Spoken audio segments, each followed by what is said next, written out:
नमस्कार मित्रांनो, परत एकदा आपल्या ॲक्ट इन्व्हेस्ट चॅनलमध्ये सर्वांचे स्वागत आहे.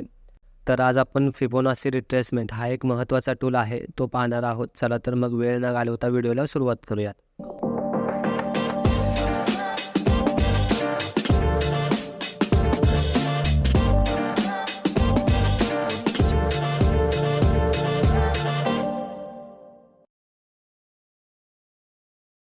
फिबोनाची रिट्रेसमेंट हा एक असा टूल आहे मित्रांनो, जेव्हा तुम्ही हा टूल चार्टमध्ये वापरता त्यावेळी तुम्हाला काही इम्पॉर्टंट लेवल्स मिळतात. या लेवल्सना गोल्डन रेशो बोललं जातं. तुम्हाला बहुतेक फिबोनाची नंबर्स आठवत असतील, जे आपल्याला गणितामध्ये शिकवलेले होते. ते जे नंबर्स आहेत त्या नंबर्समधूनच आपल्याला हे रेशोज मिळतात. आता इथे मी तुम्हाला ते रेशोज कसे कॅल्क्युलेट होतात ते सांगत बसत नाही. तुम्हाला जर पाहायचं असेल तर डिस्क्रिप्शन बॉक्समध्ये लिंक दिलेली आहे, तिथून तुम्ही चेक करू शकता.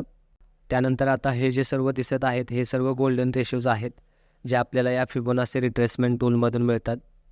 आता इथे लेफ्ट साईडला आणि राईट साईडला जे दोन्ही पण रेशोज आहेत ते सेमच आहेत, तुम्ही कन्फ्यूज होऊ नका.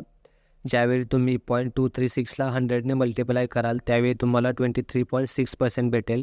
सिमिलरली ज्यावेळी तुम्ही 0.382ला 100ने मल्टिप्लाय कराल त्यावेळी तुम्हाला 38.2% भेटेल. सेम 0.5ला 100ने मल्टिप्लाय केले तर 50% भेटेल.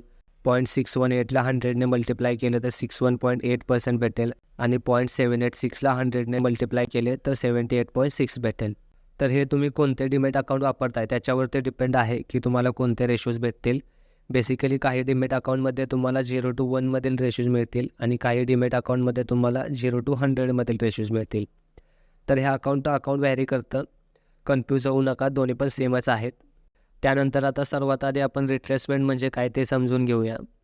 तर बघा, प्राईज अशी सरळ तर वर जाणार नाही. प्राईज अशी वर जाईल, परत थोडी खाली येईल, परत वर जाईल, परत थोडी खाली येईल. मग इथे ही जी प्राईज थोडीशी खाली येते म्हणजे पुलबॅक येते, यालाच रिट्रेसमेंट बोललं जातं. किंवा याला तुम्ही पुलबॅकसुद्धा म्हणू शकता. आपण जनरली पुलबॅकच बोलतो.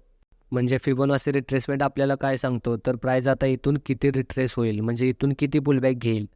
बेसिकली फिबोनाची आपल्याला काही लेवल्स देते, त्याच्यावरून आपल्याला समजते की प्राईज एवढी रिट्रेस होऊ शकते आणि तिथून त्या लेवल्सवरून परत एकदा प्राईज वरती जाऊ शकते. आता आपण याला चार्टमध्ये कसं लावायचं ते बघूया. आता समजा बुलिश ट्रेंड चालू आहे, प्राईज खालून वर जाते. आपल्याला जाणून घ्यायचं आहे की आता इथून प्राईज किती खाली येऊ शकते, म्हणजे आपण दुसऱ्यांदा तिथून एंट्री करू शकतो. आता ज्यावेळी बुलिश ट्रेंड असतो त्यावेळी फिबोनाची खालून वरती प्लॉट करायचा असतो, म्हणजे लो टू हाय प्लॉट करायचा असतो. आता इथे टूल्समध्ये जा आणि इथे फिबोनाची रिट्रेसमेंटवरती क्लिक करा. आता आपल्याला या लोपासून हायपर्यंत प्लॉट करायचा आहे, त्यामुळे आधी या लोवरती क्लिक करा आणि असं हायपर्यंत ड्रॅग करा. तर इथे हा आपला फिबोनाची टूल प्लॉट झालेला आहे. यामध्ये तुम्हाला ठराविक लेवल्स दिसत असतील. आता यामधील 38%, 50% आणि 61% या 3 लेवल्स सर्वात जास्त ॲक्युरेट काम करतात. या 3 लेवल्सवरून प्राईस सर्वात जास्त रिजेक्शन घेते, त्यामुळे या लेवल्स तुम्ही नोट करून घेऊ शकता. आपण याची काही एक्झाम्पल बघूया. आता इथे बघा, प्राईजने जी 38%ची लेवल आहे तिथून रिजेक्शन घेतलेलं आहे, त्यामुळे इथे तुम्ही या बुलिश कॅन्डलनंतर बाय करू शकता. कॅन्डल लोचा स्टॉप लॉस राहील आणि 1:2चं आपलं टार्गेट राहील. त्यानंतर इथे बघा, प्राईजने 50% लेवलवरून रिजेक्शन घेतलेले आहे. इथेसुद्धा तुम्ही या बुलिश कॅन्डलनंतर बाय करू शकता. त्यानंतर इथे बघा, इथे प्राईजने 61% लेवलवरून रिजेक्शन घेतलेलं आहे. इथेसुद्धा तुम्ही या बुलिश कॅन्डलनंतर बाय करू शकता. तर अशा प्रकारे या लेवल्स काम करतात. जर बुलिश अपट्रेंड चालू असेल तर या लेवल्स सपोर्टसारखं काम करतात. त्यानंतर याच्या उलट जर बेरिश ट्रेंड चालू असेल तर तिथे या लेवल्स रेजिस्टन्ससारखं काम करतात. आता ज्याप्रमाणे आपण मगाशी बुलिश ट्रेंडमध्ये फिबोनाची खालून वर म्हणजे लोपासून हायपर्यंत प्लॉट केला, तसा आता बेरिश ट्रेंडमध्ये फिबोनाची वरून खाली म्हणजे हायपासून लोपर्यंत प्लॉट करायचा असतो. फक्त एवढा एकच चेंज आहे, बाकी लेवल्स वगैरे सर्व सेम काम करतात. आपण डायरेक्टली याचे एक्झाम्पल्स बघूया. तर इथे बघा, प्राईजने इथे 38% लेवलवरून रिजेक्शन घेतलेलं आहे, त्यामुळे इथे बेरिश कॅन्डलच्या खाली तुम्ही सेल करू शकता आणि कॅन्डल हायचा आपला स्टॉप लॉस राहील आणि 1:2चं आपलं पहिलं टार्गेट राहील.